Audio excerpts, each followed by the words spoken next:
নমস্কার, good evening. আমি ইলমাস সৈয়দ আর আপনারা দেখছেন লোকসভার লড়াই ভোট ওয়েভ। আজ আমরা বর্ধমানের কাটোয়ায়, এখানে যেমন পোডিয়ামে ডায়াসে রয়েছেন আমাদের রাজনৈতিক নেতৃত্বরা, তেমনই কিন্তু আমাদের সঙ্গে প্রতিটা রাজনৈতিক প্রতীকের যারা সাপোর্টার, যারা একদম মাঠে ময়দানে নেমে কাজ করেন, তারাও রয়েছেন। ওয়াকিবহাল তারা। কোন কেন্দ্রে পড়ছেন আপনারা? বর্ধমান পূর্ব লোকসভা কেন্দ্র। বর্ধমান পূর্ব লোকসভা কেন্দ্রে কাজ হয়েছে?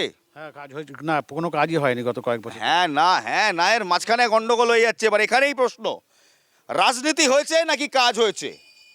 বর্ধমান পূর্ব লোকসভা কেন্দ্রে কতটা কাজ হলো? আগামী 5 বছরে কতটা কাজ হবে? উন্নয়ন হলো নাকি উন্নয়ন হবে?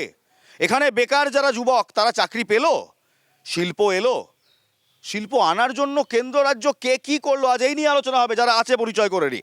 তৃণমূলের পক্ষ থেকে রয়েছেন আমি বুদ্ধদেব মণ্ডল। বিজেপির পক্ষ থেকে রয়েছেন আমি বিপুল গয়লা কাটক বিধানসভা। বেশ, এবং এসইউসিআই এর পক্ষ থেকে রয়েছেন রবীন্দ্র সাহা। খুব ইচ্ছে ছিল, বামেরা এখানে প্রার্থী দিয়েছে, বামেদের সঙ্গে এই ডিবেটটা করব, খুব ইচ্ছে ছিল। আরেকটা পোডিয়াম থাকবে, সেখানে বামফ্রন্টের যারা নেতৃত্ব তারা থাকবেন, বাট আনফর্চুনেটলি সব ইচ্ছে তো পূরণ হয় না। বামফ্রন্ট আজকে আমাদের এই আলোচনা সভায় যোগ দেয়নি। আমি প্রথম প্রশ্ন আপনাদের কাছে যাব, কিন্তু তার আগে একবার একটু অডিয়েন্স পালস বুঝতে চাই। আমি একটু বিজেপিকে দিয়ে শুরু করব। কি মনে হয়, গলবে চাল, গলবে, অবশ্যই এবার হাত হবে? অবশ্যই ভাত হয়ে একদম প্রায় রেডির দিকে। আমরা পূর্ব বর্ধমানে বিজেপি সমর্থিত যে প্রার্থী আছে অসীম কুমার সরকার মহাশয়, এবার লোকসভার নির্বাচনে উনি জিতবেন। উনি জিতবেন? আপনি আশা- বেশ বেশ বেশ। উনি বলছেন চাল গলবে, ভাত হবে। আমার প্রশ্ন হচ্ছে, চালও তো গলবে, ভাতও তো হবে, কি দিয়ে খাবেন? শস্য ভাণ্ডার বন্ধবান, কি দিয়ে খাবেন? কৃষকদের জন্য রয়েছে সুযোগ সুবিধা রয়েছে? কোথায় সুযোগ?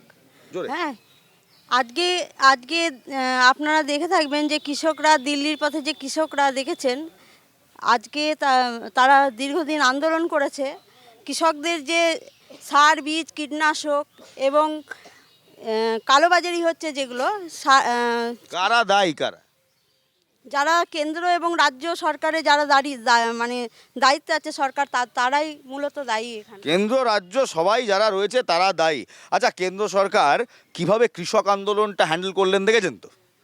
দিল্লি বর্ডারে যখন কৃষক আন্দোলন হলো, কিভাবে হ্যান্ডেল করলো দেখেছেন তো? কি মনে হয়? উনি বলছেন ভাত গলবে, আমার প্রশ্ন হচ্ছে ভাতটা খাবেন কি দিয়ে? কৃষক আন্দোলনের যে ঘটনাটা হয়েছিল সেটা তো আপনারা সবাই দেখেছেন, সবাই টেলিভিশন মাধ্যমেও দেখেন, আপনাদের চ্যানেলে হয়তো দেখেছিল। প্রকৃত কৃষকগুলোকে যখন মেরে তাদেরকে দিল্লি থেকে বের করে দেওয়া হচ্ছে, দিল্লি পুলিশের যখন পুলিশটা দারুণ অত্যাচার করে বার করছে, এবং সেই লোকগুলোকে এক ফোঁটা জল পর্যন্ত দেয়নি। তা পাঞ্জাব হরিয়ানার বিজেপির নেতারা সব বড় বড়রা প্রচারে গিয়েছিল।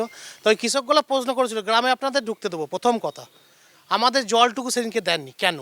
আর দ্বিতীয় কথা, এই যে রাসায়নিক বীজ টিজ, এই যে এত দ্রব্য জিএমও, হ্যাঁ, এত দ্রব্য মিলিয়ে করেছেন, তার দায় কে নেবে?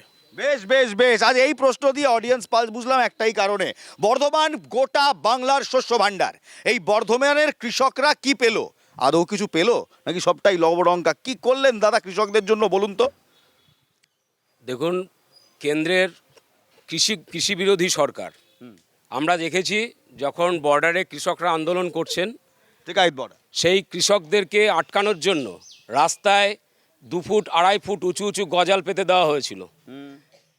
বিজেপি সরকারের একজন কেন্দ্রীয় মন্ত্রীর ছেলে তার বন্ধুবান্ধবদের নিয়ে গাড়ি দিয়ে কৃষকদের উপর দিয়ে চালিয়ে দিয়ে কৃষককে হত্যা করেছেন। যে প্রধানমন্ত্রী বলেন, দুঃখ হয় যে গোটা দেশ আমার পরিবার, শুনতে ভালো লাগে, কিন্তু সেদিন সেই যে কৃষকরা মারা গিয়েছিলেন কেন্দ্রীয় মন্ত্রীর গাড়ির ছেলের গাড়ির চাকার তলায়, সেই কৃষকদের পরিবারের সঙ্গে দেখা করার জন্য তার এতটুকু সময় ছিল না।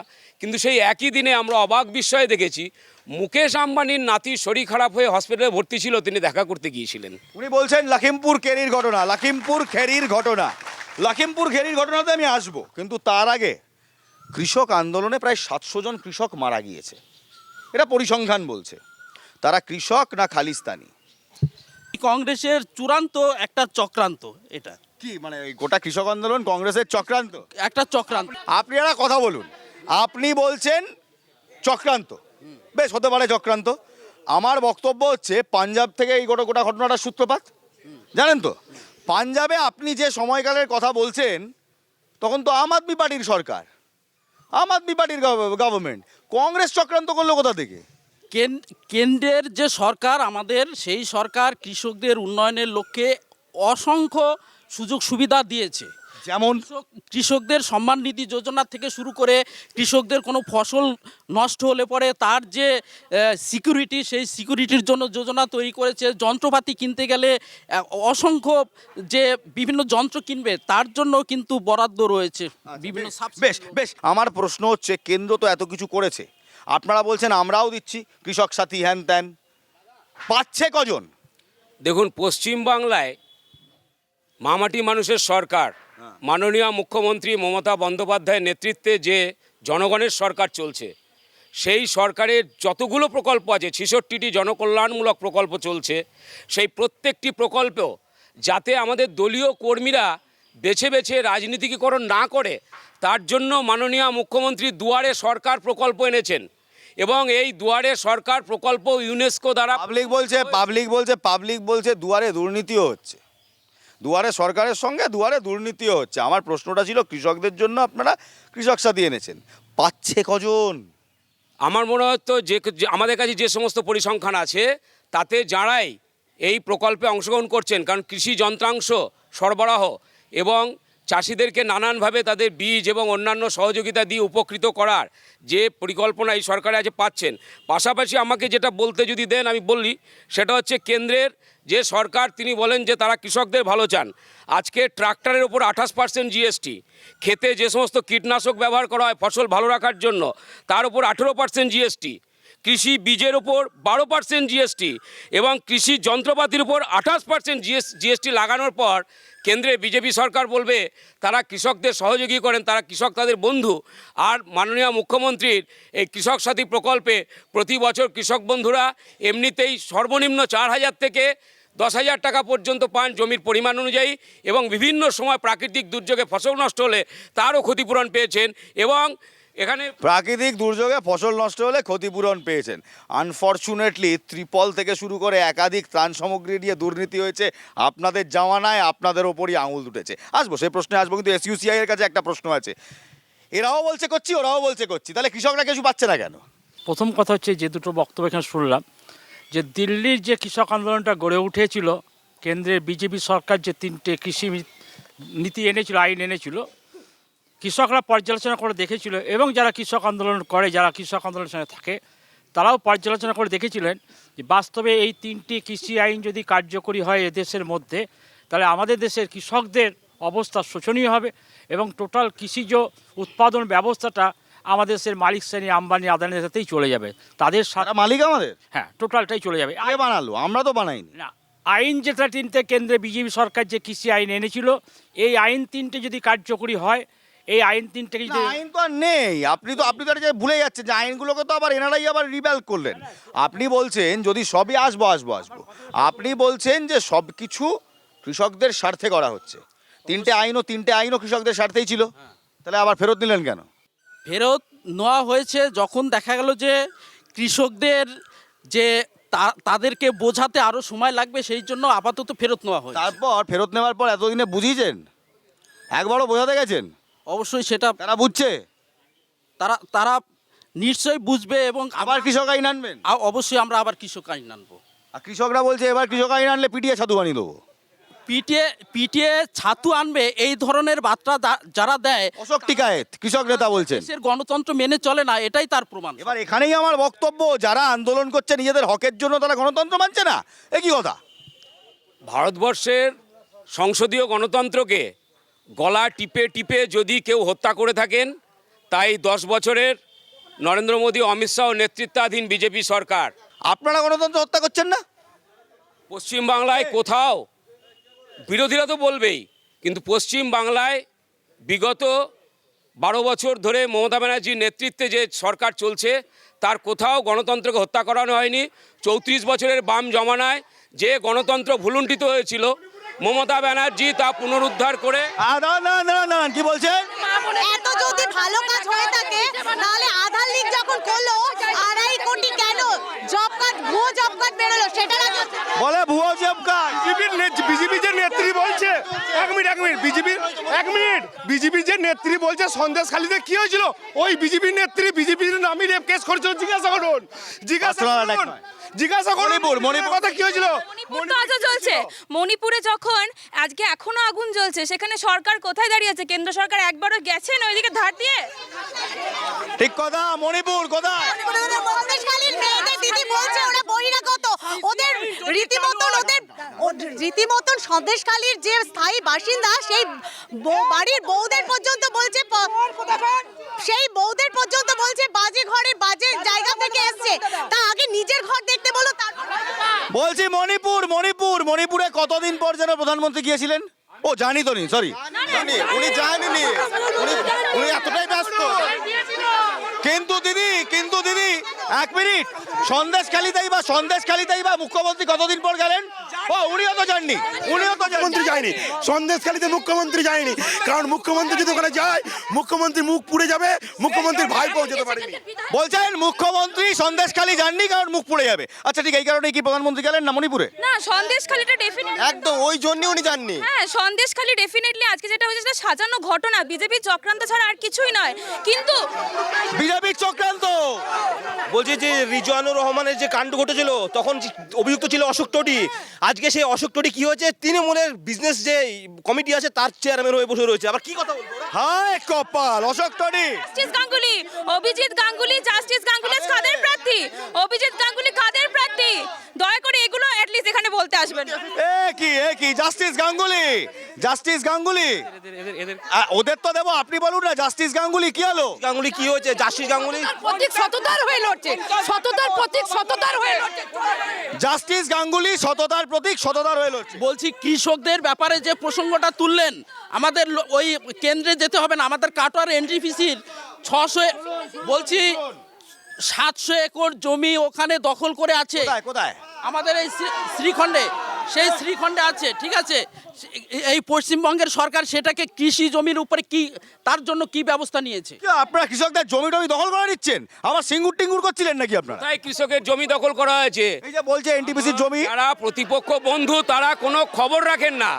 প্রথমে এই তাপবিদ্যুৎ কেন্দ্রের জমি পিডিসিএল, তখন বামফ্রন্ট সরকার ছিল তদানীন্তন, বা রাজ্য সরকারের সংস্থা পিডিসিএল এর সঙ্গে কোঅপারেট করে এই তাপবিদ্যুৎ কেন্দ্র করার কথা ছিল। আমাদের স্থানীয় বিধায়ক রবীন্দ্রনাথ চ্যাটার্জি যাতে সেই তাপবিদ্যুৎ কেন্দ্র সুষ্ঠুভাবে রূপায়িত হতে পারে তার জন্য কৃষকদের সঙ্গে কথা বলে সেই জমি পাইয়ে দেওয়ার ব্যবস্থা করেছে। ঠিক বলছে, কিন্তু বাস্তবের ভূমিতে দাঁড়িয়ে 700 একর জমির বাউন্ডারি ঘেরাও রয়েছে। সেই কৃষকদের কোনো দিশা দেখাতে পারেনি কেন? সেই অবস্থায় আছে কেন? কোনো দিশাই দেখাতে পাচ্ছেন না কৃষকদের। বলি 100 একর জমি, তারপরে বামফ্রন্ট সরকার চলে যাওয়ার পর পিডিসিএল এখান থেকে হাত তুলে নেয়। পিডিসিএল হাত তুলে নেওয়ার পর এনটিপিসি এখানে আসে এই তাপবিদ্যুৎ কেন্দ্র করবে বলে, এবং এখানে এনটিপিসির অফিস তৈরি করা হয়, এনটিপিসির কোয়ার্টার তৈরি করা হয়, এবং সেখানে এনটিপিসির আধিকারিকরা আসেন। কিন্তু আমরা অবাক বিস্ময়ে লক্ষ্য করলাম গত 10 বছরের বিজেপি জমানায় এনটিপিসি এখানে সেই জমিতে প্রাচীর দিয়ে ঘেরা আছে, কোনো প্রকল্প তো করলেন না, এবং এখন আমরা যেটা শুনতে পাচ্ছি এনটিপিসি এখানে আর তাপবিদ্যুৎ করবে না। আপনাদের দায় ঠেলে দিল। মূল কারণ হচ্ছে শুধু এই এনটিপিসি নয়, পশ্চিমবঙ্গের বর্তমান যে সরকার রয়েছে এই সরকারের জমি বন্টনের কোনো নীতি নেই। সেই নীতি নেই বলেই মেট্রো থেকে শুরু করে অসংখ্য রাস্তাঘাট রয়েছে, সেই রাস্তাঘাটও নির্মাণ করা যাচ্ছে না, এই জমি বন্টন নীতি নেই বলে। নীতি নেই আপনাদের, কোনো জমি বন্টনের নীতি নেই। এনটিপিসি কাজ কি করবে নীতি না ছাড়া? কি আশ্চর্য, একটা বোকার মতন কথা বলছেন আপনারা। দয়া করে যান, 100 একর জমি ওখানে প্রাচীর দিয়ে ঘেরা হয়ে আছে। 2011 সালের আগে যেটা হয়েছে সেটার কথা বলছে বর্তমান সরকার। কি মানে কারা করেছে? বামেরা করেছে? কিছু করেনি, শুধু সেই বামেরা করেছে। হ্যাঁ, বামফ্রন্টের আমলে ওখানে চারদিকে ঘেরাও হয়েছিল, কিন্তু কোনো প্রকল্পের সেটা যে এগিয়ে গিয়ে বাস্তবায়িত হবে সেটা এই সরকারের কোনো উদ্যোগ নেই। একটাই কারণ, যা হয়েছে বামেরা করেছে, তারপর আপনারা কোনো উদ্যোগই নেন। কি মুশকিল তো, বামরা যখন ছিল তখন তারা এখানকার, আমরা ছিলাম বিরোধী রাজনৈতিক দলে, আমাদের এখানে বিধায়ক ছিলেন রবীন্দ্রনাথ চ্যাটার্জি, তিনি সহযোগিতা করে যাতে চাষিরা জমি দেন এলাকার উন্নয়নের জন্য, বেকার ছেলেদের কর্মসংস্থান, আমরা সেই সহযোগিতা করেছি, এবং সেটা করার পরে তবে তো এনটিপিসি এসছে। আচ্ছা বেশ দাদা, অনেক শুনলাম, আপনি একটু বলুন তো, এবার আপনি বলবেন আপনি বলুন তো, এই যে কৃষকদের জমি নিয়ে নাকি কি বলেন আপনি, জমি অধিগ্রহণ করে নিয়ে নিয়েছে, জমি বন্টন নীতি নেই এই সরকারের। এরা কে কতটা করেছে একটু বলেন তো? প্রথম কথা হচ্ছে গিয়ে আমাদের দলের পক্ষ থেকে আমরা মনেই করি যে এই চাষি জমি বা চাষযোগ্য জমি, বর্ধমান জেলা আপনি প্রথমেই বললেন এটা শস্য ভাণ্ডার, চাষযোগ্য জমিতে চাষিদের কাছ থেকে জমি নিয়ে সেখানে কারখানা করা হবে, আমরা এটা ঘোরতর বিরোধী। যার জন্য আমরা সিঙ্গুরে আন্দোলন করেছিলাম, আমরা নন্দীগ্রামে করেছি, আমরা কাটোয়ার বিরোধিতা করেছিলাম, এবং আমরা তখন এখানকার প্রশাসনিক কর্তা ডিএম তাকে বলেছিলাম যে পাওয়ার প্ল্যান্ট করার জন্য জমি যদি প্রয়োজন, নিশ্চয়ই জমির প্রয়োজন আছে, কিন্তু চাষযোগ্য জমিকে না নিয়ে আমাদের তখন দুটো বর্ধমান জেলা এক ছিল। সাহেব, এত বছরও বুঝলেন না, ম্যানিফেস্টোতে ভালো লাগে, আমজনতা এসব বোঝে না, আমজনতা বোঝে কি করলেন কি করলেন না। আমজনতা ভালো বোঝে, শুনুন, আমজনতা ভালো বোঝে, আমজনতাকে বোকা বানানোর জন্য আমাদের ভারতবর্ষের নেতার অভাব নেই। যখন বোকা বানাচ্ছে, নিশ্চয়ই বানাচ্ছে, বোকা বানাচ্ছেন, কৃষকদের বোকা বানাচ্ছেন। উত্তরটা শুনতে হবে আপনাকে, উত্তরটা শুনে যাবেন। যারা আজকে দাবি করছে এখানকার পাওয়ার প্ল্যান্ট হলে পরে এত লোকের চাকরি হবে, বিজেপি যারাই করছে, যারাই কারখানার পক্ষে বলছে, খেয়াল করবেন পিডিসিএল যখন জমি অধিগ্রহণের নোটিশ দেয়, সেই নোটিশে লেখা ছিল কত লোকের এখানে চাকরি হবে, এনে দেখাবো, মাত্র 600 লোকের চাকরি হবে, মাত্র 600 লোকের চাকরির জন্য এত, এই সরকারের যে এই জমি 600 জন চাকরির জন্য এত বিতর্ক জন্য যদি হয়ে থাকতো তাহলে এই অসংখ্য কলকারখানা আর বন্ধ হতো না। শুধু এখানকার নয়, শুধু আমাদের এই কাটোয়া বলে নয়, যদি হিন্দু মোটরস সেটা কেন বন্ধ হলো, হিন্দ মোটরসই বলছি, মোটরস কেন বন্ধ হলো, ডানলপ কারখানা কেন বন্ধ হলো, এইভাবে 278খানা বড় বড় কলকারখানা এই সরকারের আমলে বন্ধ হয়েছে। এবং মমতা বন্দ্যোপাধ্যায় 2011 সালে যখন সরকারে আসে উনি বলছিলেন যে বামফ্রন্টের যে 56,000 কলকারখানা বন্ধ হয়েছিল, আমি এলে সেই 56,000 কলকারখানা খুলে দেব। সেই কলকারখানাগুলি খুলে দেওয়া তো দূরের কথা, এখানকার যে পরিবেশ দপ্তর আছে সেই দপ্তর বলছে 21,000-এর উপরে ছোট বা মাঝারি কলকারখানা বন্ধ হয়েছে। তাই অবশ্যই আপনারা কলকারখানা টিকতে দেবেন না বাংলায়? দেখুন, 56 তারপর 21, দুয়ে মিলে প্রায় 71, এত ছিল? আমার তো প্রশ্ন, এত ছিল কি? আমার বন্ধু বিজেপির যিনি বলছেন, তিনি একই সঙ্গে বলছেন যে হিন্দ মোটর কারখানা পশ্চিমবাংলায় ছিল। তো হিন্দ মোটর কারখানা কাদের ছিল তো একদম ছিল, বামেদের আমলে বন্ধ হলো। হ্যাঁ, বামেদের আমলে বন্ধ হলো। হিন্দ মোটর তৈরি হয়েছিল কার আমলে? কেন্দ্রের কংগ্রেস সরকারের আমলে। আর এদের প্রধানমন্ত্রী নরেন্দ্র মোদী গলা ফাটিয়ে বলেন 70 সাল সে ক্যা হুয়া হ্যায়। তো ওনারাই স্বীকার করে নিচ্ছেন যে 70 সালে হিন্দ মোটর ছিল। যাক, আপনি বলুন তো, সত্যি ওই যে বুদ্ধদা বললেন যে কংগ্রেস সরকার ছিল, তারা কংগ্রেস আর তৃণমূল তো মিলে আছে। আপনারা দেখতে পাচ্ছেন না যে এখানে দোস্তি, ওখানে দোস্তি, আর এখানে কুস্তি করছে, এখানে দেখতে পাচ্ছেন তো দাদা। হ্যাঁ, ইন্ডিয়া জোট হয়েছে, ইন্ডিয়া জোট তো এই জন্যই হয়েছে। যাক, এই প্রথম বিজেপির কাউকে বলতে শুনলাম ইন্ডিয়া জোট। এতদিন ইন্ডি শুনেছিলাম। খুব ভালো দিদি, ইন্ডিয়া জোট বললেন, ইন্ডি বললেন না। আসল কি ব্যাপার জানেন? বর্তমানে পশ্চিমবঙ্গের তৃণমূলের ভাইরা ভাবছেন যে দিদি মুখ্যমন্ত্রী প্রধানমন্ত্রী হবে, আসলে দিদি হবে দিদিমা, প্রধানমন্ত্রী আর হবে না। দিদি হবে দিদিমা, প্রধানমন্ত্রী আর হবে না। নিশ্চিত হয়ে গেলাম যে এবছর কেন্দ্রে আর নরেন্দ্র মোদীর সরকার হচ্ছে না ওনার এই বক্তব্যের পর। কারণ বামফ্রন্ট যেবার এই স্লোগান দিয়েছিল দিদি থেকে দিদিমা মুখ্যমন্ত্রী হবে না, তার পরের বছরেই তৃণমূল সরকার মমতা ব্যানার্জির নেতৃত্বে 34 বছর বামফ্রন্টকে হটিয়েছিল। আপনারা সিরিয়াসলি দাদা এই ডায়লগের পর তবে একটা কথা বলুন, মানলাম আপনারা সিরিয়াসলি মানেন 42টা আসন নিয়ে আপনারা 500 প্লাস লোকসভা সিটের সরকারে আপনারা সরকার করবেন? 42টা আসন নিয়ে? আপনাকে অত্যন্ত বিনয়ের সঙ্গে জানাতে চাই, বিশ্বনাথ প্রতাপ সিংয়ের সরকার পতনের পর দেবগৌড়া প্রধানমন্ত্রী হয়েছিলেন, আইকে গুজরাল প্রধানমন্ত্রী হয়েছিলেন, চন্দ্রশেখর প্রধানমন্ত্রী হয়েছিলেন, তাদের কজন করে সাংসদ ছিল? অ্যালায়েন্স। আচ্ছা দাদা, আপনি তো প্রবক্তা নন, প্রবক্তা উনি, অ্যালায়েন্সে আপনারা আছেন কি নেই? আমরা কোনো অ্যালায়েন্সে নেই। আপনারা একাই 100? একাই 100 কিনা জানি না, আমি মনে করি নীতিহীন জোটের মধ্যে যদি বলেন, মানে কোনটা, এনডিএটা নীতিহীন, ইন্ডিয়াটা নীতিহীন, কোনটা? দুটোই নীতিহীন জোট, দুটোই নীতিহীন জোট। আপনারা কি মনে করেন যে বামফ্রন্ট নীতিহীন, এনডিএ নীতিহীন, ইন্ডিয়া নীতিহীন, একমাত্র নীতি রয়েছে এসইউসিআই এর কাছে? মনে করি।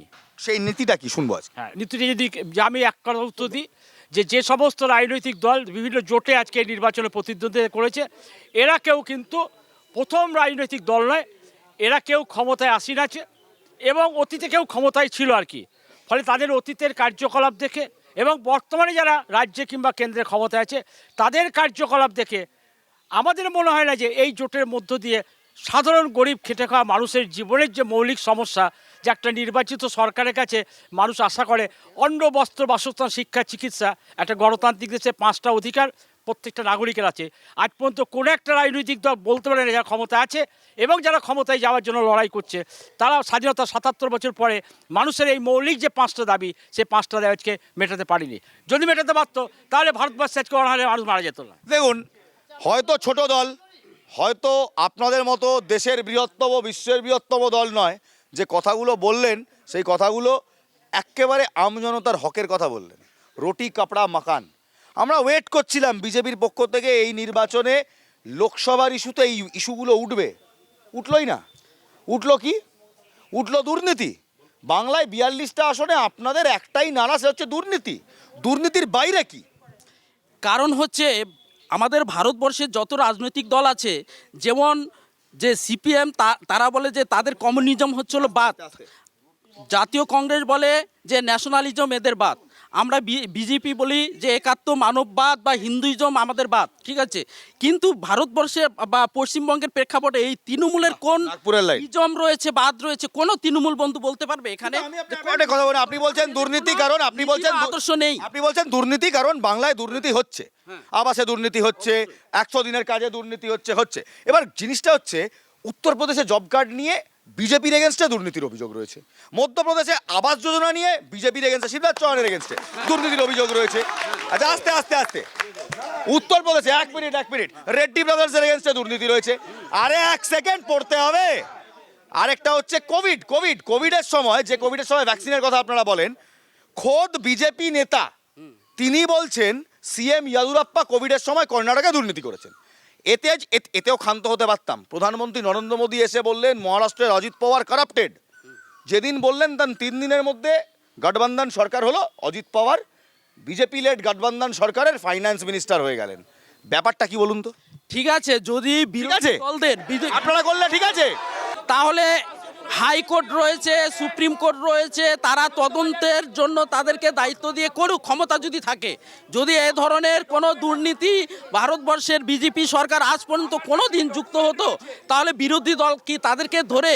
আপনার বক্তব্য যদি বিজেপি এইটা করতো তাহলে না, এক মিনিট, আপনার বক্তব্য যদি বিজেপি এটা করতো তার মানে আপনি বলে নিচ্ছেন দেশের সমস্ত সংবাদ মাধ্যম যারা এই রিপোর্টগুলো করেছিল তারা সব মিথ্যাবাদী। পশ্চিমবঙ্গের আমরা সবাই মিথ্যাবাদী। পশ্চিমবঙ্গের বুকে তৃণমূলের মাধ্যমে শিক্ষার থেকে শুরু করে যে দুর্নীতি হয়েছে, সমস্ত দুর্নীতি কিন্তু হয়েছে, আমরা মানছি একেবারে, কিন্তু আমাদের বক্তব্য হচ্ছে বাকিগুলো নিয়ে তো তদন্তই হলো না, তদন্তের আওতায় বাকি নিয়ে তো তদন্তই হলো না। কোথায় সিবিআই, কোথায় ইডি তাদের ওখানে? কোথায়? কেন তার বিচারালয় নেই ভারতবর্ষে? আপনারা, আরে দাদা দোষ আপনাদের, আপনারা এখানে দোষ আপনাদের, আপনারা এখানে দুর্নীতি হয়েছে, ওরা সিবিআই পাঠালো, বিচারালয়ে গেল, এক করে পার্থ চট্টোপাধ্যায় থেকে সব কটা জেলে গেল। এদের যে দুর্নীতি হয়েছে আপনারা গেলে পারলেন না হাইকোর্টে? হ্যাঁ, আপনারা হাইকোর্টে যাননি, তাই জন্য বিজেপি পার পেয়ে যাচ্ছে বলছে বিজেপি। আমরা কেন্দ্রে সরকার গঠন করলে, ইন্ডিয়া জোট যখন সরকার গঠন করবে দেখবেন আবার ওই রকম লাইন লেগে গেছে। কি আমরা তো দেখছি ইলেকট্রাল বন্ডে 22 তারিখে যে কোম্পানিতে ছাপা মারা হচ্ছে ইডি, 26 তারিখে সে ইলেকট্রাল বন্ডে চাঁদা দিচ্ছে। ভাগ্যিস আমাদের সেন্ট্রাল গভর্নমেন্ট কন্ট্রোল করে না। আচ্ছা, এবার বলুন তো, অনেকক্ষণ ধরে আপনি বলার চেষ্টা করছেন, ওরা বলছে যদি আমরা কেন্দ্রে আসি, অনেক দূর কি বাত, যদি আসি তাহলে লাইন লাগিয়ে দেবো। আচ্ছা, কে প্রধানমন্ত্রী হবে ওই শ্রদ্ধেয় তাদের কাছে জিজ্ঞাসা করুন যে মমতা ব্যানার্জি হবে না কে হবে, রাহুল গান্ধী হবে? মমতা ব্যানার্জি হবে না রাহুল গান্ধী হবে? ওদের কে আছে প্রধানমন্ত্রী? মুখটা দেখান। ওনাদের তো লোকেশনই ঠিক নাই কে প্রধানমন্ত্রী হবে। হাস্যকর ব্যাপার, 42টা সিটের মধ্যে 5টা 6টা থাকবে কিনা সন্দেহ আছে, সমীক্ষা দেখছে। প্রধানমন্ত্রী কে হবে তাই নিয়েই তো এত বচসা, তাই নিয়েই লড়াই। তাহলে কি আমাদের প্রধানমন্ত্রী মুখ্যমন্ত্রী মমতা ব্যানার্জি দিবা স্বপ্ন দেখছেন না তো? আবার 42টা সিট নিয়ে প্রধানমন্ত্রী। আপনাকে এর আগে আমি তথ্য দিয়েছি আইকে গুজরাল সেই সময় ঠিক, কিন্তু সেই সময়ের রাজনীতি আর এখনকার রাজনীতি আলাদা। দেবে কেন আলাদা কোথায়? 26টা জোটের ইন্ডিয়া জোট আছে এবং সেই কেন আপনার কর্ণাটকা মনে নেই? কেন? বিজেপি সরকার হেরে গিয়েও এমএলএ কেনা বেচা করে সরকার করলো। হ্যাঁ, সেটা যদি তারা চেষ্টা করেন করতে পারেন, কিন্তু এবার তারা সফল হবেন না। তার কারণ সারা ভারতবর্ষে বিজেপি সরকার যেভাবে দেশ বিক্রির চক্রান্ত করেছেন এবং সমস্ত বিরোধী দলের নেতা নেত্রীদের অন্যায়ভাবে জেলে পুরেছেন এবং তাদের কন্ট্রোল করেছেন, তারা একত্রিত হয়েছেন যে এই অগণতান্ত্রিক সরকারকে যে কোনো মূল্যে বিদায় দিতে হবে। আচ্ছা, একটা খুব ইম্পর্টেন্ট কথা, একটা খুব ইম্পর্টেন্ট প্রশ্ন আছে। বলছি বিরোধীরা বলেন, বিরোধীরা বলেন, প্রায়ই বলেন, এখন কেটলি নিয়ে চা বিক্রি করছিলেন প্রধানমন্ত্রী নরেন্দ্র মোদী, কেউ দেখতে পাননি। আবার যখন দেশ বিক্রি করে দিচ্ছেন তখনও দেখতে পাচ্ছেন। আপনারা দেশ বিক্রি করছেন? দেশ বিক্রি করছে মানে কি দেশ বিক্রি করছে? ওই সব প্রাইভেটের হাতে তুলে দিচ্ছেন।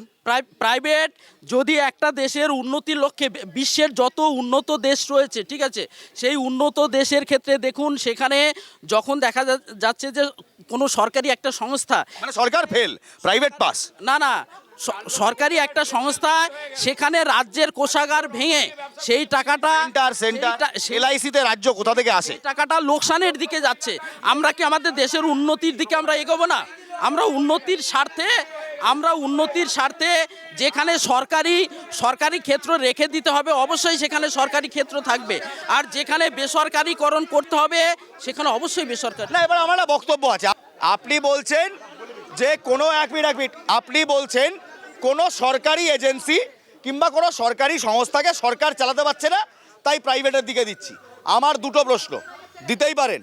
তাহলে প্রথমে মানতে হবে এই সরকারি প্রকল্পগুলো সরকার চালাতে অক্ষম, তাহলে মানুন। না, বর্তমান বিশ্ব যেভাবে এগিয়ে যাচ্ছে আমাদের দেশের উন্নয়নের স্বার্থে প্রাইভেটদের ব্যবস্থাপনা নিতে হবে। সব ক্ষেত্রে প্রাইভেট নয়, আমরা প্রাইভেট মডেল আছে জানেন তো, PPP model, private public partnership model, PPP model. এই মডেলেও তো দেওয়া যায়, পুরোটা প্রাইভেটে না দিয়ে। হ্যাঁ, সেটা প্রাইভেট হলো পাবলিক হলো। আমি তো মূল একটাই কথা বললাম, যে ক্ষেত্রে যেটা প্রযোজ্য সেটার মাধ্যমে আমাদের সরকার। দাদা, এখানে একটা বক্তব্য, প্রাইভেট বলতে কি আপনারা দুজনকেই চেনেন? একজন বেকার যুবক ছেলে যদি ব্যাংক থেকে ঋণ নিয়ে শোধ করতে না পারে, বারবার তার বাড়িতে নোটিশ আসে, ব্যাংক তার বিরুদ্ধে আইনি ব্যবস্থা নেয়। আর আমার দেশের শিল্পপতি আম্বানি, আদানি, রামদেব বাবা থেকে শুরু করে এরা সবাই তাদের ছেলের বিয়েতে যখন 1000 কোটি টাকার করার ক্ষমতা রাখেন, একটা মানুষের যখন 1000 কোটি টাকা খরচা করার ক্ষমতা আছে, তার 46,000 কোটি টাকা ঋণ মুকুব করা হচ্ছে। কি বলছেন? বলছি উনি কি নেমন্তন্ন পাননি বলে বলছেন, না দিদি নেমন্তন্ন পাননি বলে বলছেন? কি নেমন্তন্ন পেয়েছিলে? তুমি নেমন্তন্ন পেয়েছিলে?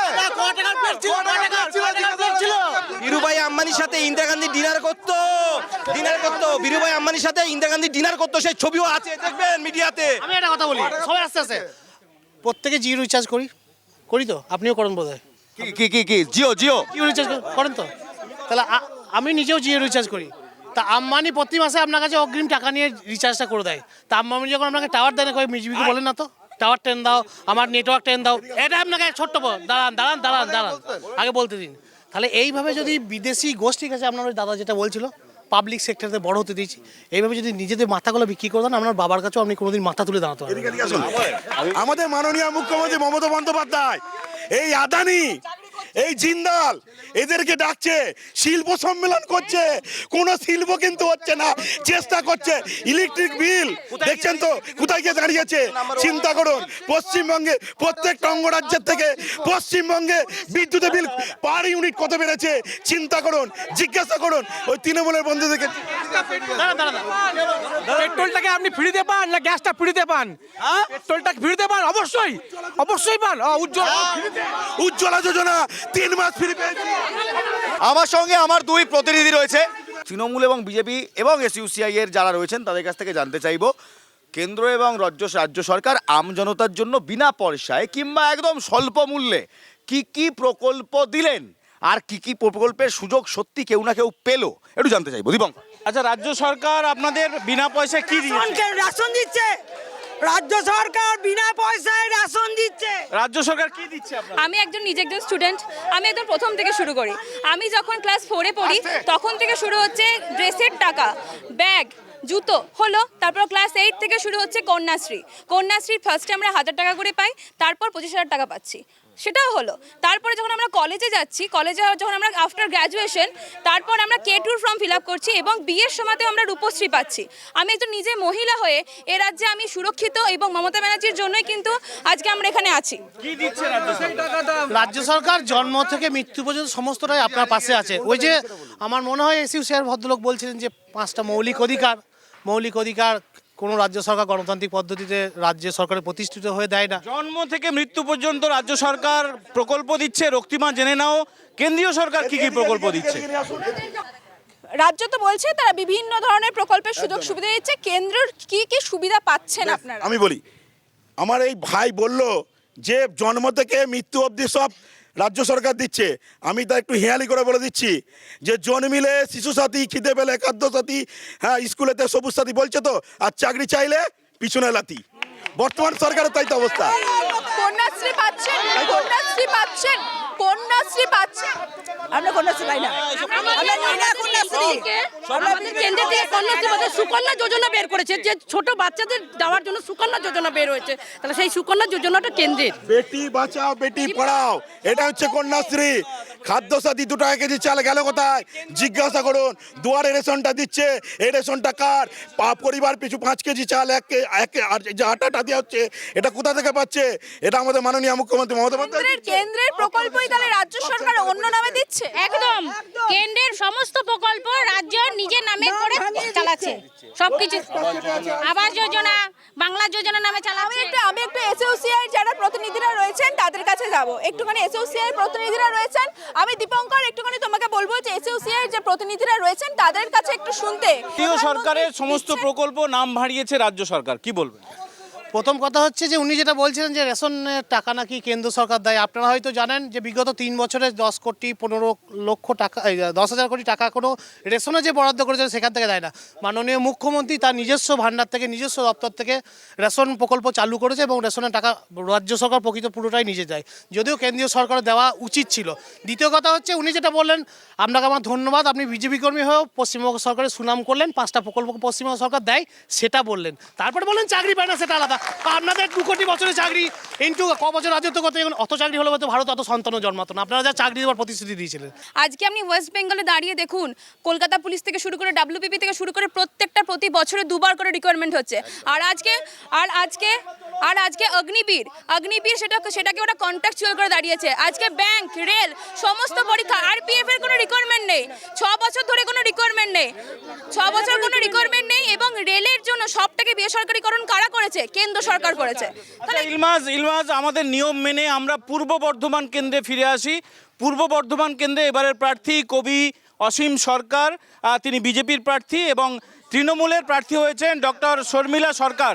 ডক্টর শর্মিলা সরকার তিনি এমডি করেছেন সাইকিয়াট্রিতে এবং অসীম সরকার তিনি কবিয়াল হিসেবে খ্যাত। আমরা এই কেন্দ্রে মূলত দেখতে পাচ্ছি দ্বিমুখী লড়াই। সিপিএমের প্রার্থী আসেননি, যদিও এসইউসির প্রার্থী তার প্রতিনিধি পাঠিয়েছেন। কিন্তু আমরা জেনে নেব বিজেপি এবং তৃণমূলের থেকে তাদের প্রার্থীকে কেন ভোট দেবেন সমর্থকরা। রক্তিমা, তুমি জেনে নাও কেন অসীম সরকার ভোটে জিততে পারেন।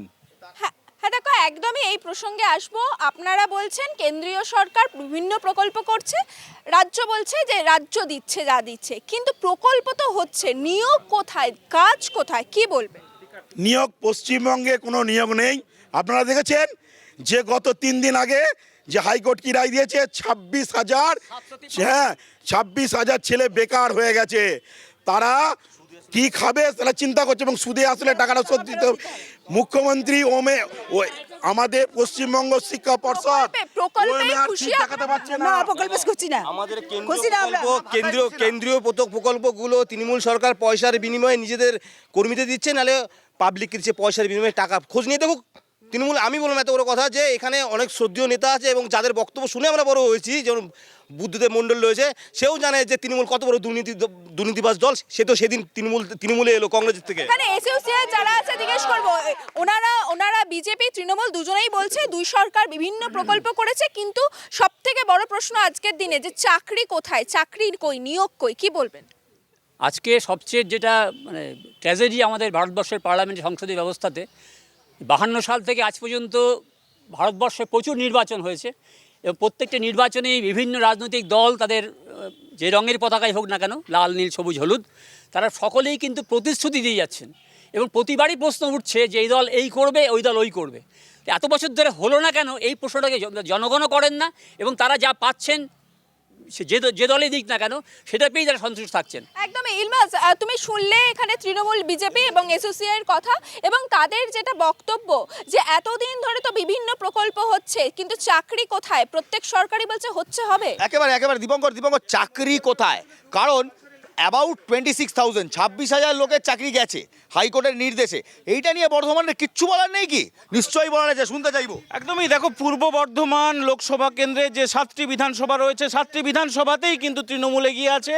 যেহেতু এটা দিল্লির ভোট, এটা পার্লামেন্টের ভোট, এবং আমরা জেনে নেব যে চাকরি হারালেন যারা, চাকরি যারা পাবেন, যারা এখন স্কুল গোয়িং স্টুডেন্ট, তাদের জন্য আমরা জেনে নিতে চাই। আমাদের সঙ্গে একজন কলেজ স্টুডেন্ট সম্ভবত আপনি।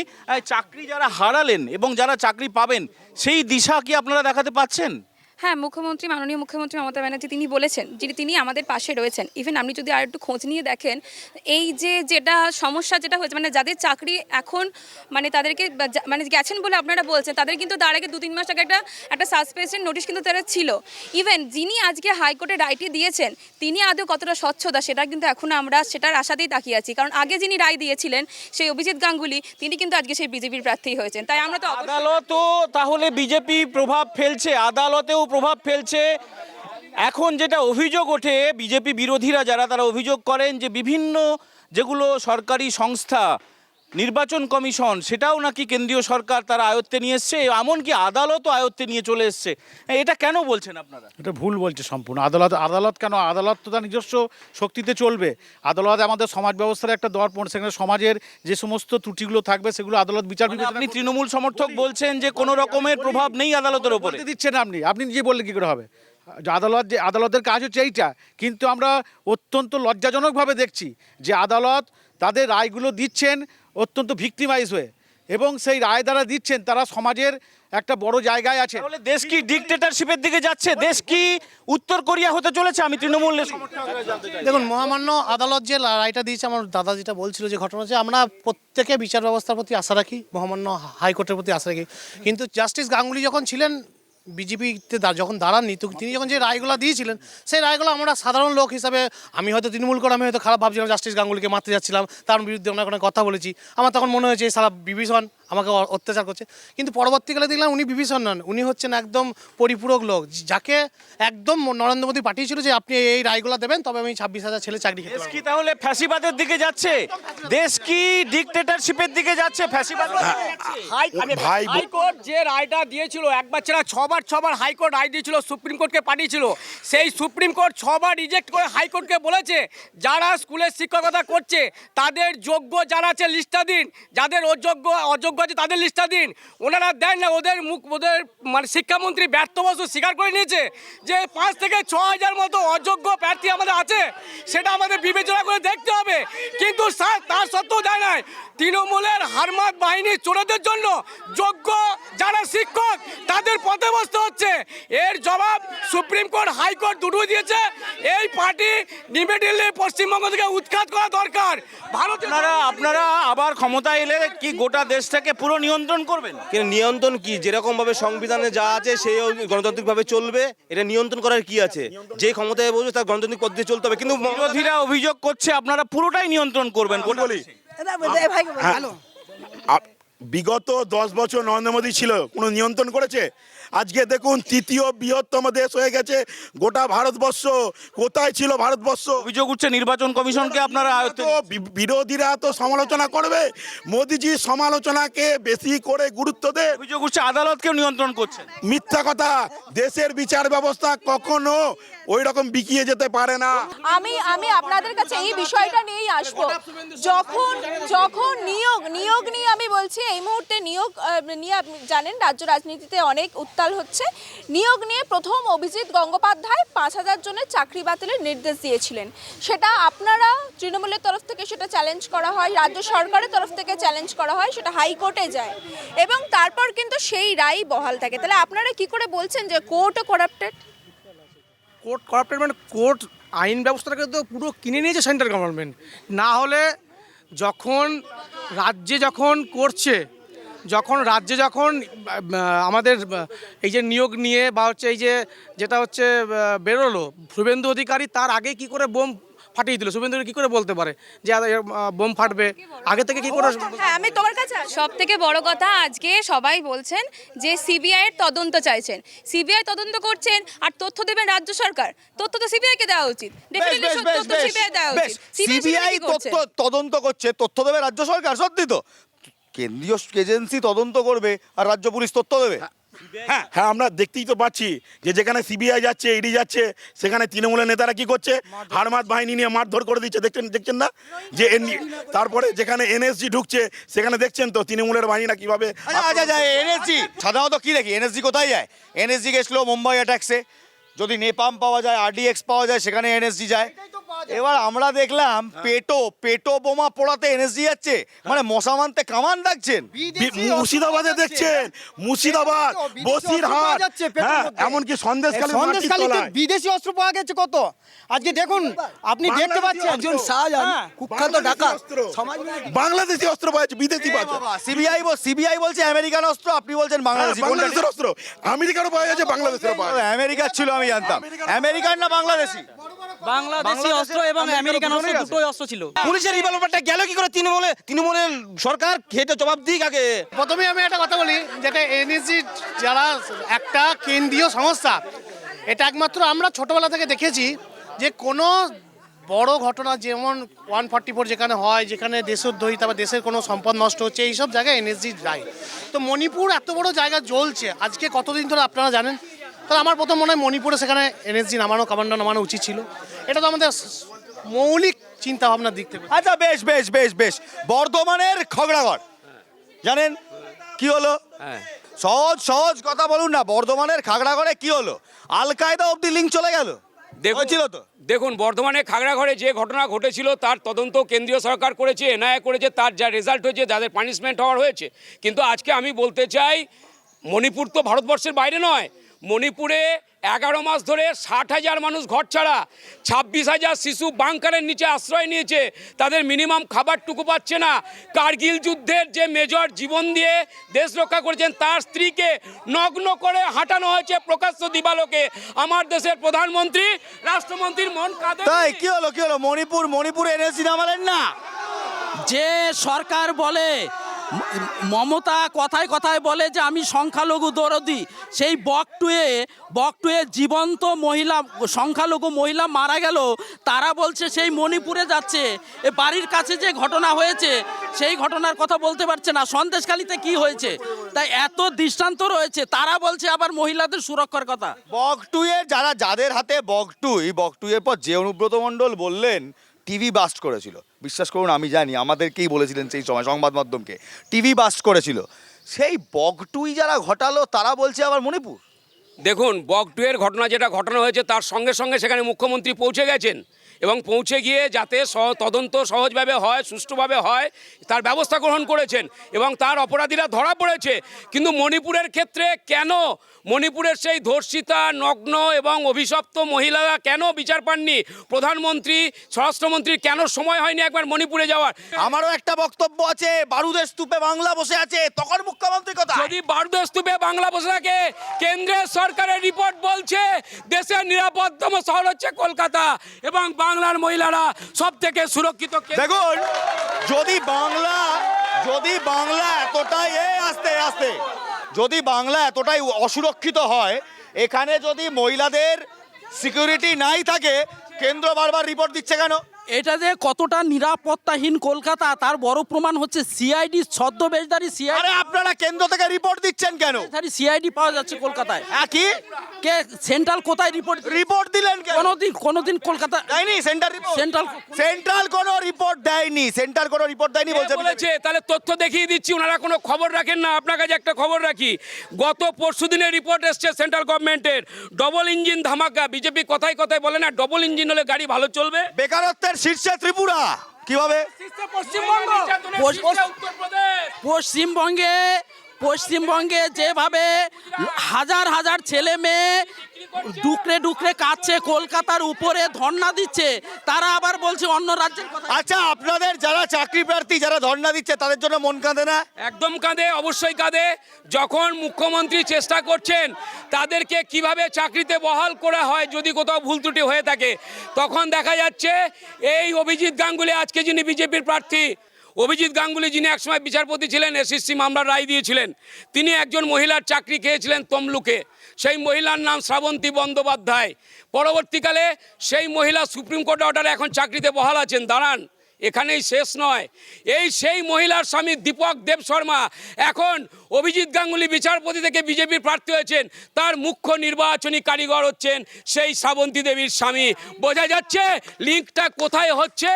সেটিং অভিজিৎ গঙ্গোপাধ্যায় যে রায়গুলি দিয়েছে সেই রায়গুলির একটাও যে সেটা যে যথেষ্ট সঠিক ছিল সেটা হাইকোর্ট থেকে সুপ্রিম কোর্টে গেছে, সুপ্রিম কোর্ট থেকে আবার হাইকোর্টে পাঠিয়েছে, কোনোভাবে প্রমাণ আবার সুপ্রিম কোর্টে গেছে। হ্যাঁ, আবার সুপ্রিম কোর্ট কোনোভাবে প্রমাণ করতে পারেনি যে অভিজিৎ বাবু কোনোভাবে যে রায়গুলি দিয়েছে সে রায়। হ্যাঁ, কি বলছে?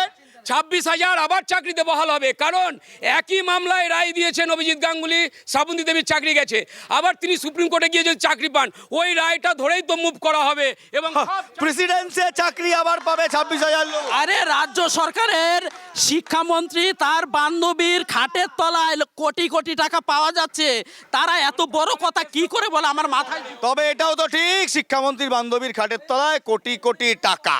দেখুন, সেই টাকা কেউ স্বীকার করেনি, না শিক্ষামন্ত্রী বলেছেন আমার টাকা, না বলেছেন বান্ধবী আমার টাকা। স্বীকার যদি না করে থাকে তাহলে জেল কাটছেন। আচ্ছা, আমার বাড়ির খাটের তলায় যদি টাকা পাওয়া যায়, কোনো কিছু পাওয়া যায়, আর আমি বলবো না আমার নয়, সেটা কি কোনোদিন এটা কি হতে পারে যে এটা আমার বাড়ির খাটের তলায়? কি আজ পর্যন্ত 2 বছর হয়ে গেল ইডি সিবিআই প্রমাণ করতে পারেনি যে সেই টাকার উৎস কি। স্বাভাবিকভাবেই আমরা মনে করছি আমাদের নেতৃত্বকে জোর করে জেলে ভরে রেখে বাংলার সামনে তৃণমূল সরকারকে কালিমালিপ্ত কালিমালিপ্ত করছেন তৃণমূলকে।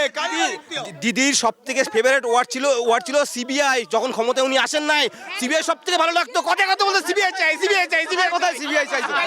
আর এখন সিবিআই চোখের বিষ। কি হলো? এতদিন সিবিআই, এখন সিবিআইতেই ডরাই। এই বিজেপির লোকগুলোকে দেখে আমার সত্যি হাসি পাচ্ছে। এরা আমাদের রাজ্যটাকে দেখে বলি না আছে তথ্য, ভয় দেখাচ্ছে না, ওনারাও তো সিবিআই দিয়ে চাপে দিচ্ছে আমাদেরকে বিভিন্ন। ইডি সিবিআই কার কথাই চলছে বলুন? ইডি সিবিআই কার কথাই চলছে? কার কথাই চলছে? ইডি সিবিআই কেন্দ্রের কথা, ইডি কেন্দ্রের কথাই চলছে। কেন্দ্র যা বলছে ইডি সিবিআই তাই করছে। ইডি সিবিআই নাহলে কোনো প্রমাণ বা কোনো তথ্য দিতে পারলো না। একের পর এক চাকরি চলে যাচ্ছে, একের পর এক রায় হচ্ছে। পার্থ চট্টোপাধ্যায়ের বান্ধবীর খাটের নিচে টাকাটা রাখলো কে? সেটা দেখুন ইডি সিবিআইয়ের বক্তব্য। ইডি সিবিআই কি করছে? তাদের তো ইনভেস্টিগেশন, তারা কোথায় হয়নি, ধরে এখনো কোনো প্রমাণ হয়নি। ওরা তো সর্বরক্ষাতে আছে, তাহলে ওরা কি করছে? কি করছে? ইডি সিবিআই কি করছে? এতদিন ধরে তদন্ত করছে, কি করছে? এটা তো হাইকোর্টের বলছি, এটা হাইকোর্টের তত্ত্বাবধানে হচ্ছে। এটা কোনো শুধু সিবিআই বা ইডির তত্ত্বাবধানে হচ্ছে না, হাইকোর্টের তত্ত্বাবধানে হচ্ছে। এটা কেউ বলতে পারবে না, সম্পূর্ণ নিরপেক্ষ, তার প্রমাণ হাইকোর্টের তত্ত্বাবধানে এটা হচ্ছে। বেশ, তবে এবার আমার শেষ প্রশ্ন, মানুষ আপনাদের ভোট দেবে কেন?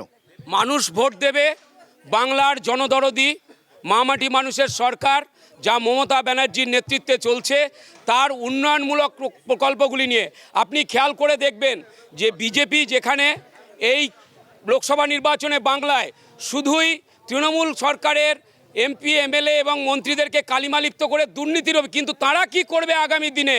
গত 10 বছরে কি করেছেন তার পরিসংখ্যান দিচ্ছেন না। প্রধানমন্ত্রী বলেছিলেন বছরে 2 কোটি বেকারের চাকরি দেবেন। আমার একটা মুখ্যমন্ত্রী বলেছিলেন ডবল চাকরি হবে। দাঁড়ান বলি, মুখ্যমন্ত্রী চাকরি দিচ্ছে। গত বছর বেঙ্গল পুলিশে 11,000 রিক্রুটমেন্ট হয়েছে, এখন কলকাতা পুলিশের রিক্রুটমেন্ট। দাদা বলুন, ভুয়ো নয় তো? কোনো চাকরি ভুয়ো নয় তো? আমার এলাকাতে 17 জন ছেলে চাকরি পেয়েছে ওবিসি সম্প্রদায়ের, তাদেরকে জিজ্ঞাসা করুন তারা কিভাবে চাকরি পেয়েছে। আর একটা কথা আমি একটা কথা বলতে চাই, মধ্যপ্রদেশের চাকরির সর্ববৃহৎ কেলেঙ্কারি হয়েছিল, ব্যাপম কেলেঙ্কারি। 29 জন তদন্তকারী অফিসার খুন হয়ে গিয়েছিল। বাংলায় অন্তত সেটা হয় না। মানুষ আপনাদের ভোট দেবে কেন? এত রকম দুর্নীতি হওয়ার পরেও যদি উনরা মধ্যপ্রদেশ করে, উনরা এখানকার এটা আগে সংশোধন করুক। আমরা দেখেছি যে বিহারে পশু খাদ্য কেলেঙ্কারিতে জড়িয়েছিল লালু, আর এখানে রেশনে জড়িয়েছে বালু, ঠিক আছে। বিহারের পশু খাদ্যে 10 বছর লেগেছিল, আর কয়েক বছর যেতে দিন এই সমস্ত দুর্নীতির সঙ্গে যারা যুক্ত জেল খাটবে তাদের যাবজ্জীবন জেল হবে। আপনার বাড়ির কটা লোক কেন্দ্রীয় সরকারের চাকরি পাইছে? কটা কেন্দ্রীয় সরকারের রিক্রুটমেন্টের নাম বলুন। কেন্দ্রীয় সরকারের রিক্রুটমেন্টের নাম বলুন কটা? কেন্দ্রীয় সরকারের, আচ্ছা, কেন্দ্রীয় সরকারের চাকরি প্রত্যেক এই অমৃত বছর 75 বছর উপলক্ষে প্রতি মাসে 10 লক্ষ করে চাকরি নিয়োগ হয়েছে, 10 লক্ষ। বেশ বেশ, দাঁড়ান আসবো। মানুষ আপনাদের ভোট দেবে কেন? এই তা মানুষকে তো ভোট কেন দেবে এই বলার সুযোগটাই তো মানুষের নাই। আচ্ছা বলুন যে সারদা কেলেঙ্কারি 2014 থেকে সিবিআই হাতে নিয়ে বসে আছে, দেবযানী মুখার্জি আর সুদীপ্ত সেন এখন জেলে পড়ছে, তার কিছু রেজাল্ট বেরিয়েছে? কথা বেরোয়নি। রবীন্দ্রনাথের নোবেল চুরি শান্তিনিকেতনের সিবিআইয়ের হাতে আছে, কোনো রেজাল্ট বেরিয়েছে? কোনো রেজাল্ট বেরোয়নি। তাহলে আজকে যারা সিবিআই বলে যাচ্ছে তাদের কাছে যদি প্রশ্ন করা হয় যে সিবিআইয়ের ক্রেডিবিলিটিটা কী আছে, সেইটা ফাইন্ড আউট করেছে একটা। না শেষ হয়নি শেষ হয়নি। এইটা আমার একটা প্রশ্ন। সিবিআই আর ইডির কথা বললেন তো, আর হচ্ছে গিয়ে আজকে এই যে ডেমোক্রেসি বলে চেঁচানো হচ্ছে, গণতান্ত্রিক অধিকার। আজকে বিজেপি সরকারের অর্থমন্ত্রী নির্মলা সীতারামন, আরে ও জেঠু, আপনাকে মানুষ ভোট দেবেন কেন? শুনতে হবে এগুলো। আমার কথাটা তো লোককে শোনাতে হবে। আপনাকে তো আমার প্রশ্নের উত্তরটা দিতে হবে। আমার কথাটা তো আমি পাবলিকের কাছে ভোট চাইবো, সেই বক্তব্য কেন চাইবেন, কেন দেবে, সেটাই তো প্রশ্ন করছি। কি করবেন শুনতে হবে তো, বলুন। শুনতে বলছি তো যে কেন এই নারদা কারণ কেলেঙ্কারির তদন্ত হলো না, সারদার তদন্ত হলো না, তাই জন্য আপনাকে ভোট দেবে? আপনি কি করবেন? এসইউসিআই কি করবে মানুষের জন্য? হ্যাঁ, আমি তো প্রথমে একটা কথা বলেছি। আমি মনে করি, আমার দল মনে করে যে ভারতবর্ষে 77 সাল থেকে ভোট হয়েছে, এটা অষ্টাদশ নির্বাচন। এই ভোটের পরে আবার সরকার পরিবর্তন কি হবে না, নেতা মন্ত্রী পাল্টাবি জানি না, সে ভোটে একটা কিছু হবে আর কি। কিন্তু আমার বক্তব্য হচ্ছে কি, আমরা 77 বছর ধরে আমাদের জীবনের অভিজ্ঞতা দেখছি যে সরকার পরিবর্তন হচ্ছে, মন্ত্রী পরিবর্তন হচ্ছে, মানুষের জীবনের পরিবর্তন কিছু হচ্ছে না। এসইউসিআই করবে না, দাঁড়ান, মানুষের জীবনে পরিবর্তন হয় পরে বলবেন। এসইউসিআই কি করবে সেই পরিবর্তন? এবার কেন পরিবর্তন হচ্ছে না, কি করলে হবে, সেই রাস্তাটা মানুষকে দেখানোর জন্য ইলেকশনে দাঁড়িয়েছি। গোটা ভারতবর্ষে যদি স্বচ্ছ যদি কেউ ভাবমূর্তি হয়ে থাকে সেখানে নরেন্দ্র মোদী। আর যা বলেছে সবকটা কথা রেখেছে, আর এই জন্যই মোদির গ্যারান্টি, মোদির গ্যারান্টি। মানুষ আপনাদেরই বা ভোট দেবে কেন? 2 মন্ত্রী জেলে, চড়াম গুড় বাতাসে এখন তিয়ার জেলে কি খাচ্ছে কেউ জানে না, ঠিক আছে? ভোটটা দেবে কেন? চাকরি চলে যাচ্ছে, রাস্তায় চাকরি প্রার্থীরা বসে যাচ্ছে। শিক্ষামন্ত্রী কি বলছেন কেউ জানে না, প্রাক্তন শিক্ষামন্ত্রী জেলে, রেশন নিয়ে চুরি করে চলে গেল। শুভেন্দু আয়ে দিন বলছেন আপনারা তিরপল চোর, ভোটটা দেবেন কেন? শুভেন্দু এতদিন কোথায় ছিল দাদা? শুভেন্দু কোথায় ছিল? আপনাদেরই তো ছিল। আমাদের ছিল, এখন কোথায়? এখন শুভেন্দু বিজেপিতে গেছে বলে ওয়াশিং মেশিন মানে পরিষ্কার। মানুষ ওই জন্য ভোট দেবে, মানুষ ওই জন্য ভোট দেবে, শুভেন্দুর বিরুদ্ধে ভোট দেবে। প্রথম কথা হচ্ছে, আপনারা জানেন যে লক্ষ্মীর ভাণ্ডার বলে একটা প্রকল্প, যেটা আজকে বিভিন্ন লক্ষ্মীর ভাণ্ডারে ভোট দেবে বলি। লক্ষ্মীর ভাণ্ডারে যে প্রকল্পটা হয়েছে, আমাদের মোটো হচ্ছে, আজকে যদি মমতা বন্দ্যোপাধ্যায় কেন্দ্রে, আমিও খাবো তুমিও খাবে, কেন্দ্র সরকার যদি সবাই মিলে একসাথে খাবো, কেন্দ্র সরকার যে আসতে পারে, তাহলে যাদের জন্য কন্যাশ্রী, রূপশ্রী, সবুজ সাথী কি করেনি স্টুডেন্ট ক্রেডিট কার্ড, যে আমাকে বলতে একটা ছাত্র সে যদি বাইরে পড়াশোনা করতে যায় তার জন্য একটা স্টুডেন্ট ক্রেডিট কার্ড করেছে। তাদের মিডিয়া শুধুমাত্র দুর্নীতি দেখতে পারে, কোনো উন্নয়ন বা প্রকল্প দেখতে পায় না। চাইছি দেখতে, দেখাও, বলো কি করেছো। পথশ্রীর মতো প্রকল্প আছে, প্রত্যেকটা গ্রামে গ্রামে আজকে সড়ক আছে। বলতে পারবে যারা 10টা কাজ করেছে, বলো। এই রাজ্যে মানুষ কেন ভোট দেবে? এই রাজ্যে 30টা ITI কলেজ হয়েছে, বোলপুরে ইউনিভার্সিটি হয়েছে। আজকে সব জায়গায় আমরা জানছি, এবং সব থেকে বড় কথা, মমতা ব্যানার্জি ন্যায়ের পক্ষে, তার জন্য বাংলা বিরোধীতে ভীষণ ন্যায়ের পক্ষে, তাই ভোট দেবে তৃণমূল। এত উন্নয়ন করেছেন আমাদের মুখ্যমন্ত্রী, বলছেন তো, এই আমার বোনটা বলছে, তা মাত্র 42টা, এত চাকরি হয়েছে যে পশ্চিমবাংলার ছেলে পেলে সব এত ভালো উন্নয়ন করেছে, এই জন্য পঞ্চায়েত পদে ছাপ্পা লুট করে জিতেছেন, তাদের সততার নেই। দাদা আমি একটা কথা বলি, আজকে উন্নয়ন বাদ দিলাম, 2023-এর পঞ্চায়েত নির্বাচনে এরা গণতন্ত্র নিয়ে বড় বড় কথা বলে, জাস্টিস গাঙ্গুলি কেন্দ্রের সাথে সেটিং করেছে। এটা কিন্তু সেন্ট্রাল ভোট, এটা কিন্তু দেশ গড়ার ভোট। তাই বাংলার মানুষ কিন্তু পুরো তৈরি হয়ে রয়েছে।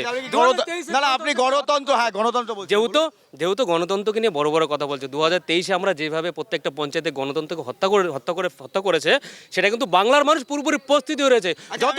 আমি একটা কথা বলবো, কয়েক বছর আগে যেভাবে আমাদের এক সহকর্মী গৌরী লঙ্কেশকে আপনারা হত্যা করে গণতন্ত্রের একেবারে ধাজিয়া উড়িয়ে দিলেন, সেটা কোথায়? হে কপাল, কর্ণাটকে গৌরী লঙ্কেশ ভুলে গেলেন? এটা কজনা জানে দাদা? 21 সালের নির্বাচনের পরে কতগুলো বিরোধী খুন হয়েছে বলুন, ঠিক আছে? আচ্ছা বেশ, 21-এর নির্বাচনের পর কতজন খুন হয়েছে? সিবিআই তদন্ত করছে না? সিবিআই ওইভাবে তদন্ত সিবিআই করতে পারে না, একটা সিস্টেম আছে। আপনারা সিবিআই কে তদন্ত করতে দিচ্ছেন না, আপনারা সিবিআই কে তদন্ত করতে দিচ্ছেন না। সিবিআই কি তদন্ত আদেও করে? সিবিআই কাদের কথা শুনে তদন্ত করে? বিজেপি যেটা বলে সেটা করবে। আমরা কি বিজেপি যা বলছে একদম সেটাই তো করছে, সেটাই তো করছে। এই দেখুন, আপনারা যা বলছে তাই করছে। রাজ্য পুলিশ যেরকম এরকম বলছে, তার কারণ হচ্ছে রাজ্য পুলিশ ওদের কথা শুনে। তাহলে রাজ্য পুলিশ হয়ে গেল পুলিশ তৃণমূলের কথা শুনে। আচ্ছা বেশ বেশ বেশ, যুক্তি নিয়ে তো অনেক হলো, কিন্তু ভোট জেতা যায় গলার জোরেও, এইবার রাজনীতিতে মনে হচ্ছে। তাই দেখবো এখানে বর্ধমানে কার গলায় কত জোর, শুনবো।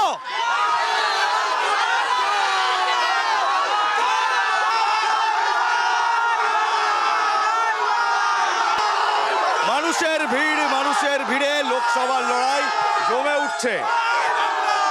আমজনতার জন্য কি হলো সেটা আমরা জানি না, তবে আমজনতা জানতে চায় তারা ভোট কেন দেবে, কি পাবে, গত 5 বছরে কি হলো, আগামী 5 বছরে কি হবে, সবটাই জুমলা নাকি সচ্চি মে দেশ মে কুছ হো রাহা হ্যায়।